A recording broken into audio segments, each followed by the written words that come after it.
하나님 말씀입니다. 데살로니가전서 4장 1절에서 12절입니다. 이 말씀은 오늘 나에게 주신 하나님의 말씀입니다. 우리 함께 고백드리겠습니다. 그러므로 형제들아, 우리가 끝으로 주 예수 안에서 너희에게 구하고 권면하노니, 너희가 마땅히 어떻게 행하며 하나님을 기쁘시게 할 수 있는지를 우리에게 배웠으니 곧 너희가 행하는 바라. 더욱 많이 힘쓰라. 우리가 주 예수로 말미암아 너희에게 무슨 명령으로 준 것을 너희가 아느니라. 하나님의 뜻은 이것이니 너희의 거룩함이라. 곧 음란을 버리고 각각 거룩함과 존귀함으로 자기 안에 대할 줄을 알고, 하나님을 모르는 이방인과 같이 세욕을 따르지 말고 이 일에 분수를 넘어서 형제를 해하지 말라. 이는 우리가 너희에게 미리 말하고 증언한 것과 같이 이 모든 일에 주께서 신원하여 주심이라. 하나님이 우리를 부르심은 부정하게 하심이 아니요 거룩하게 하심이니, 그러므로 저버리는 자는 사람을 저버림이 아니요 너희에게 그의 성령을 주신 하나님을 저버림이니라. 형제 사랑에 관하여는 너희에게 쓸 것이 없음은 너희들 자신이 하나님을 가르침을 받아 서로 사랑함이라. 너희가 온 마게도냐 모든 형제에 대하여 과연 이것을 행하는도다. 형제들아, 권하노니 더욱 그렇게 행하고, 또 너희에게 명한 것 같이 조용히 자기 일을 하고 너희 손으로 일하기를 힘쓰라. 이는 외인에 대하여 단정히 행하고 또한 아무 궁핍함이 없게 하려 함이라. 아멘. 예수님께서 우리를 사랑하셔서 이 예배 자리로 불러주셨고 기도할 수 있게 하신 하나님께 감사드립니다. 오늘 본문의 말씀은 우리에게 하나님이 정말 제일 바라고 간절히 원하고 또 원하는 게 뭔가를 말씀하고 있습니다. 우리는 많은 사람들이 나는 하나님의 뜻대로 살려고 합니다. 하나님 기쁘시게 하려고 합니다. 이렇게 입술로 많이 얘기하는데요. 그 얘기를 오늘 본문에 합니다. 하나님이 뭘 가장 기뻐하시는가? 오늘 이 시대에 하나님 어떤 사람을 찾고 계신가를 오늘 본문은 우리에게 이야기하고 있습니다. 오늘 본문 1절과 2절입니다. 그러므로 형제들아, 우리가 끝으로 주 예수 안에서 너희에게 구하고 권면하노니, 너희가 마땅히 어떻게 행하며 하나님을 기쁘시게 할 수 있는지를 우리에게 배웠으니 곧 너희가 행하는 바라. 더욱 많이 힘쓰라. 우리가 주 예수로 말미암아 너희에게 무슨 명령으로 준 것을 너희가 아느니라. 그러므로 형제들아, 우리가 라고 이야기합니다. 우리는 바울, 실라, 디모데지요. 바울의 13권의 서신서는 바울 혼자 쓴 것이 아님을 우리는 알게 됩니다. 오늘 데살로니가도 바울의 힘으로 할 수 있는 것이 아니었다는 걸 알게 됩니다. 왜냐하면 이 앞서 바울이 아테네에서 디모데를 보내지 않습니까? 디모데가 그 데살로니가까지 갔다가 다시 왔을 때에 사랑과 기쁜 소식을 듣습니다. 여러분 어떻습니까? 바울이 야반도주한 것이 데살로니가예요. 막 폭동이 일어나서 위험해서 지금 억지로 여기까지 왔는데 디모데의 입장에서 바울 선생님 그 위험한데 나를 보내십니까? 그런 마음 들지 않았겠습니까? 디모데는 아직 나이도 어린 청년인데 그곳에까지 디모데를 보내야 했던 바울 마음도 어떻겠습니까?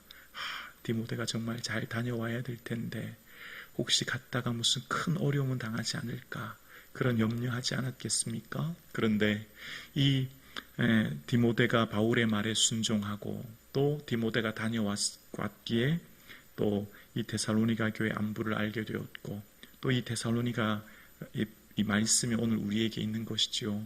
하나님 나라는 누군가 한 명이 하는 게 결코 아니지요. 함께 세워져 가는 것입니다. 때로는 굳은 일, 때로는 어려운 일, 순종하는 그 사람을 통해서 교회가 세워져 가는 것이지요. 어쩌면 사도 바울의 사역의 모든 이 핵심에는 사도 바울 한 사람이 아니라 그를 돕는 수많은 사람들이 함께 있다는 것을 우리는 본문을 통해 알 수 있게 됩니다.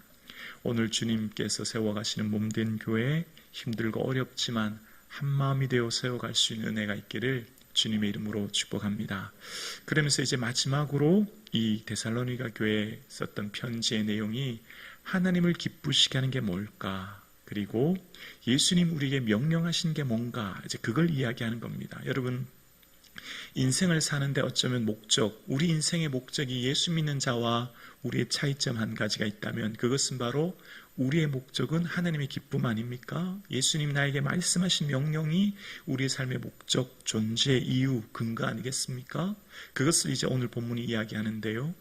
그것은 바로 3절에 나옵니다. 3절부터 6절입니다. 하나님의 뜻은 이것이니 너희의 거룩함이라 곧 음란을 버리고 각각 거룩함과 존귀함으로 자기 아내 대할 줄을 알고 하나님을 모르는 이방인과 같이 세욕을 따르지 말고 이 일에 분수를 넘어서 형제를 해하지 말라. 이는 우리가 너희에게 미리 말하고 증언한 것 같이 이 모든 일에 주께서 신원하여 주심이라. 아멘. 하나님의 뜻은 거룩, 구별됨이래요. 왜냐하면 이때 당시 이 데살로니가는 빌립보를 비롯한 데살로니가 그 주변의 수도였다고 합니다. 교통의 중심지였고 문화의 중심지였는데 이때는 이 신전에서 창기들도 많은 이 음란의 문화가 있어서 그때 자료를 보면 이런 내용이 있다고 합니다. BC 4세기에 아테네에 살았던 데모스테네라고 하는 사람의 강연에 보면 내 아이의 반박이라고 하는 강연의 내용이 이런 것이 있대요. 우리는 쾌락을 위해 정부를 두고 육체의 욕구를 위해 첩을 두지만 법적인 자녀를 낳고 가정을 맡기기 위해 아내를 둔다. 쾌락을 위해 정부를, 육체의 욕구를 위해 첩을 둔다. 그렇지만 가정을 위해 아내를 둔다. 이런 말을 했는데 이 데모스테네는 이때 당시 모범 시민으로 인정받았다는 겁니다. 그러니까 이때 당시에 음란이 얼마나 가득했다는 것을 알 수 있죠. 오늘날 다를까요? 저는 오늘날도 이때랑 비슷하다 생각합니다. 여러분, 보여지지 않지만 이 내면적으로 깊숙이 파고든 이 시대의 문화 중에는 음란의 문화가 엄청 이 시대를 지배하고 다스리고 있다 생각합니다. 여러분, 과거와 달리 오늘날은요, 휴대폰만 열면 사람을 지배하는 음란의 문화가 얼마나 많은지 몰라요. 그러니까 이 과거 60, 70년대 혹은 그 과학이 발달하기 전까지는 이렇게 많이 음란이 지배하는 시대는 아니었다 생각합니다. 그런데 이 시대를 다스리고 있는 것 두 가지는 돈과 성이라고 생각합니다. 여러분, 목사도 타락하지 않으면 두 가지만 지키면 돼요. 목사도 성과 돈 두 가지만 지키면 되지 않습니까? 이게 제일 목사에게 적 아닙니까? 이게 이 시대를 다스리고 지배하고 있는 가치입니다. 정말 교묘하게 사람들을 속이고 행하는 이 음란의 문화가 이 시대를 가득 지배하고 다스리고 있습니다. 교회는 달라야 되는데, 예수 믿는 성도는 달라야 되는데 여기서 자유하고 벗어나기가 얼마나 어려운지 몰라요. 그래서 하나님께서는 능력을 요구하시는 게 아닙니다. 늘 우리가 깨닫는 게 있어요. 만약 능력을 요구하신다면 우리는 하나님 앞에 설 사람이 아무도 없습니다. 금그릇, 은그릇, 나무와 질그릇. 그러나 하나님께서 쓰시는 것은 자기를 깨끗하게 하는 그릇. 주의 쓰심에 합당한 것은 자기를 깨끗게 하는 거 아닙니까? 여러분, 100가지 일을 해도 부정하게 행하는 것보다 한 가지를 거룩하게 하는 걸 하나님 기뻐하시는 겁니다. 오늘 이 시대는 수, 외형, 양, 성과를 집중하죠. 그 능력 있는 사람, 대단한 사람이 이루어야해요. 하나님은 그런 데 관심이 없습니다. 하나님께서는 1000가지, 10,000가지를 해도 소용이 없어요. 딱 한 가지를 해도 거룩하게 행하는 것, 성결하게 하나님께 깨끗하게 살아가는 삶을 원하시죠. 이것이 어쩌면 하나님께서 오늘 우리 모두에게 원하시는 하나님의 뜻입니다. 근데 이 하나님의 뜻을 반복해서 또 7절과 8절에 이야기합니다. 하나님이 우리를 부르심은 부정하게 하심이 아니요 거룩하게 하심이니 그러므로 저버리는 자는 사람을 저버림이 아니요 너희에게 그의 성령을 주신 하나님을 저버림이니라. 우리의 부르심 목적 또한 부정함이 아니라 정결함, 구별됨이라는 겁니다. 그렇게 살아가지 않는 사람, 성령님은 성결의 영이죠. 성령님이 충만한 사람은 거룩하게 되어 있습니다. 그러나 그런 거룩함을 쫓지 않는 사람은 하나님의 성령의 온전한 다스림을 받지 못한 삶을 살게 된다라고 이야기합니다. 하나님이 원하시는 것은 딱 두 가지를 오늘 본문에 정의하는데요. 바로 거룩함, 그러니까 구별됨과 하나는 사랑입니다. 사랑, 형제 사랑. 이 두 가지를 오늘 본문에 얘기하는데요. 9절입니다. 형제 사랑에 관하여 너희에게 쓸 것이 없으면 너희들 자신이 하나님의 가르침을 받아 서로 사랑함이라. 이래서 9절 이하의 하나님의 뜻은 또 한 가지는 사랑, 형제 사랑이라고 얘기하면서 이제 10절과 이 후반부에서는 너희가 마게도냐에서 아가야에서 행한 것 같이, 그런 형제 사랑의 모습과 같이 그렇게 해야 된다라고 얘기합니다. 여러분, 사랑은 뭘까요? 사랑은 말이 아니라 삶 아닙니까? 행함 아닙니까? 그게 중요한 것 한 가지는 돈이 들어있다는 거예요. 돈. 사랑은요, 말이 아니에요. 돈이에요. 왜냐하면 12절에도 보면 이는 외인에 대하여 단정하게 행하고 또한 아무 궁핍함이 없게 하려 함이라. 단정이라는 것은 예의 바르게 하라는 뜻인데요. 믿지 않은 외인, 외부 사람들에게도 또한 그 사람들도 궁핍함이 없도록 살피는 것. 사랑은 돈이라는 거예요. 아주 간단하고 명확해요. 많은 사람들이 말로는 사랑 다 할 수 있습니다. 진짜 사랑하면 반드시 물질이 가게 되어 있습니다. 사랑하는 곳에 반드시 돈이 가게 되어 있어요. 그것은 틀림없는 사실입니다.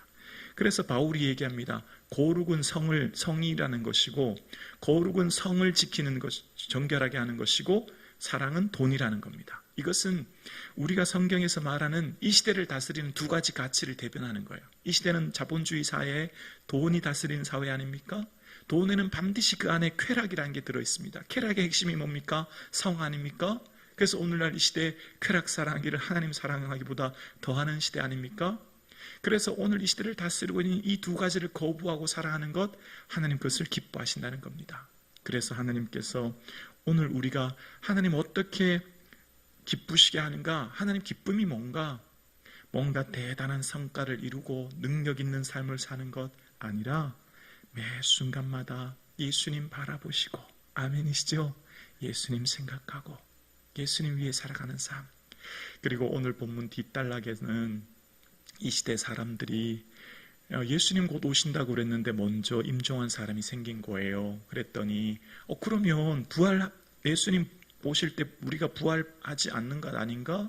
이런 의문과 두려움이 있었을 때 먼저 자는 자들이 죽는 자들이거든요. 그러니까 걱정하지 않을 것은 죽은 자들이 먼저 일어난다. 걱정하지 않아도 된다. 라고 얘기하면서 또 강림을 얘기합니다.